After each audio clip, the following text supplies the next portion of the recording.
requirements. One is very easy to meet. Its age. The first requirement is you need to be 18 years of age.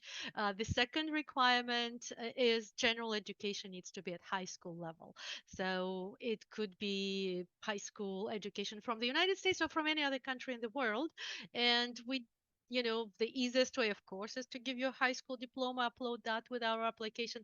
But it could be your later degree, or your enrollment into a college that could indirectly confirm that obviously you have high school if you're enrolled in college. And the third requirement is healthcare interpreter training. And we are at the absolute minimum requirement here. We require only 40 hours of medical interpreter training, and it could be in any combination. Of course, I personally encourage everyone to take like a one comprehensive course for 40 hours, but there are plenty of them online available right now from wonderful trainers. However, it could be just a collection of different things: webinars, online courses, conference attendances. But they need to be in healthcare interpreting. Out of those 40 hours, we do accept 5 hours that are related to other fields. In other words, either to healthcare, let's say if you have some nursing training or medical assistant training, that could be 5 hours, or it could be or 5 hours could be training in interpreting in other non-healthcare areas like court interpreting or conference interpreters or interpreting for education.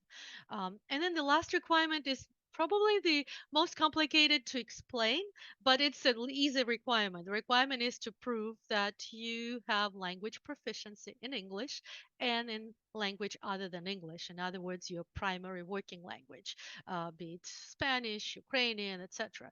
And for that, there's slightly different parameters.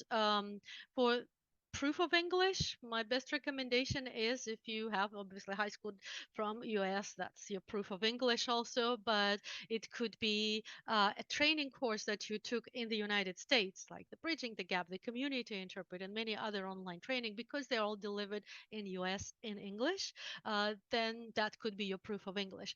The language proficiency for language other than English, there are two tiers of requirements. One is for those who seek out bilingual certification, CHI Spanish, Arabic, and Mandarin interpreters.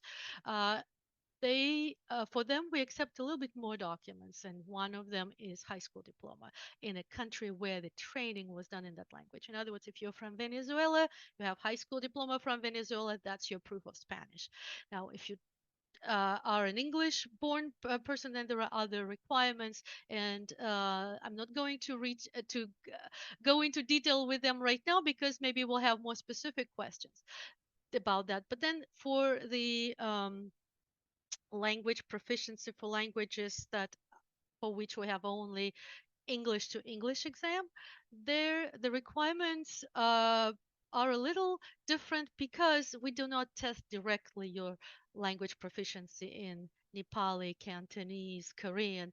We want to make sure that the documents you confirm to us that you speak those languages are truly representative. And there we require either college degree from the country where instruction is done in that language. In other words, it has to be as a bachelor's from Korea, not high school diploma.